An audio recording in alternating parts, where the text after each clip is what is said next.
Want to have multiple partners, please just do polyamory. Let everybody accept that, okay, we are in this relationship together, not you making the decision for another person and the person suffering from the consequences of your own selfish actions. You getting me?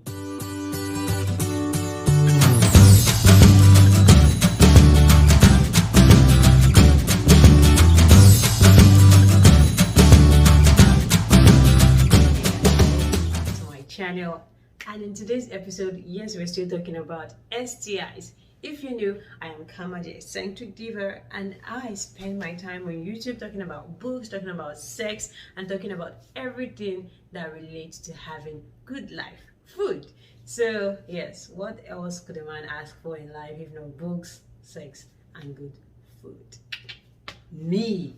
So hit the subscribe button and turn on notifications. If you're subscribed, thanks a lot for subscribing. Thanks a lot for watching this video steady. It's not just about subscribing. Please watch the videos because I take time out to create content for you. I share what I've found out from research. I'd also love to hear your feedback, your views, and your perspective. And you don't have to agree with everything I say, but just listen to what I say. Then also, I love, hearing from you. It's a two-way communication thingy.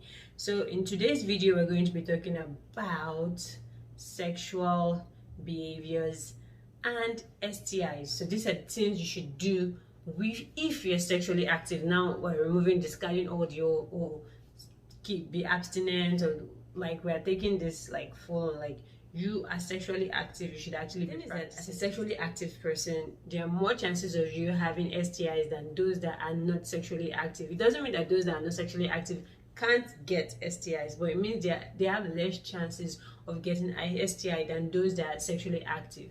So if you have made a decision to be sexually active in life, that's a good decision, because you know about pleasure, you know about the things you can get through pleasure and all that. But you need to do these things which I'm about to list at least once a year and every other point in your life. The first thing is to be proactive. Always ensure you make use of condoms. Always ensure you get tested for every common STI at least once a year. Be friends with your doctors and do these things in order to, be abreast of your body system, because most of these common STIs, like I mentioned in the previous video, they show for face. You can't see them on the forehead. You might not even feel them in your body, but it's there. It's asymptomatic. You don't know you have it, or the other partner, the person you're spending time with, doesn't know he or she has it. So it's best for both parties. Especially, I actually encourage, if you want monogamous, multiple partners, please carry out polyamory. Let everybody know who is within the circle. Okay, I know this is me bringing in my own thoughts and views into this thing, but yeah, yes, if you're going the monogamous route, perfect. If you want to have multiple partners, please just do polyamory. Let everybody accept that, okay, we are in this relationship together, not you making the decision for another person and the person suffering from the consequences of your own selfish actions. Also, you want to get vaccinated for STIs that have vaccines. STIs like human papilloma virus. I think I got that right now. Thank you very much. And also hepatitis B, you want to get tested. I said tested. You want to get vaccinated for those, so that at least your chances of having those when you're exposed to them will be reduced. And me telling you that STI is common and you should take tests even if you have one partner at least once a year, it's not like your partner is not faithful to you or anything. You can easily contact them at any point in life because they're every friggin' where. And now you have made the decision to have sex, so you're exposing yourself to this. Another thing you want to do is to actually get treatment on time. On what time? So if you know you've been exposed to something like HIV or whatever, you have the grace of 72 hours to contact a doctor to give you medications that can actually totally eradicate any form of HIV in your system. It's like technology and science is as good as that. Like this day and age and time, I'm so happy we're in this time and season, even though there's so many things to be ungrateful for, but yeah, there's still things to be grateful for. So if you have fear that you have been exposed to HIV virus, you can actually reach out to your doctors within 72 hours and clear that shit out of your system. So Make sure you're willing to get treatment on time. Visit your doctors regularly. If you know you have signs and symptoms of these things like gonorrhea, syphilis, chlamydia, those ones are still treatable if they are found in the early stages. That's why I'm encouraging you to go for tests, check your system properly, regularly. If you're having multiple partners, which I don't actually encourage you to do, make sure you check your system regularly. It is now on your table to check your system regularly because you decide to have multiple partners. So for your own sake and for the sake of other people around you, please get checked, get treatment as soon as possible. Also, if at any point in your life you've had a chance to change partners in between a period of time and you did not get tested before the change occurred, or you got tested and you found out that you are actually positive for anything, please inform the previous partner so they can also check and test, so we can make the world a sexually safer place. How would you feel if you found out that you can actually have sex with anybody from anywhere at any freaking fucking time and not have any form of disease or STI or whatever attached to it?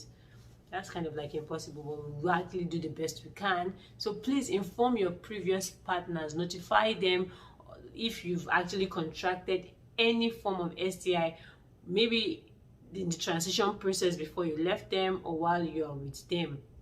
Okay, I'm not saying you should call your ex out of 2 years that you've not said to tell them that, oh, I just got HIV. Or no, that's not your portion, that's not our portion. But I'm just saying that always tell your partners, whether the present one or the recent past one that you've been sexually active with, if you just find out news about your sexual health. Okay, please do this for the culture. We want to have also the third or the fourth thing, or whatever number I've mentioned, is that you should actually disclose to your new partners about the recent findings or something that you know is going to stick with you for life, like your sexual health. Disclose to them, and to those that are being given this powerful information, don't you ever use it against them. Don't use it to judge them. Don't use it to make them, or what's that word? It starts with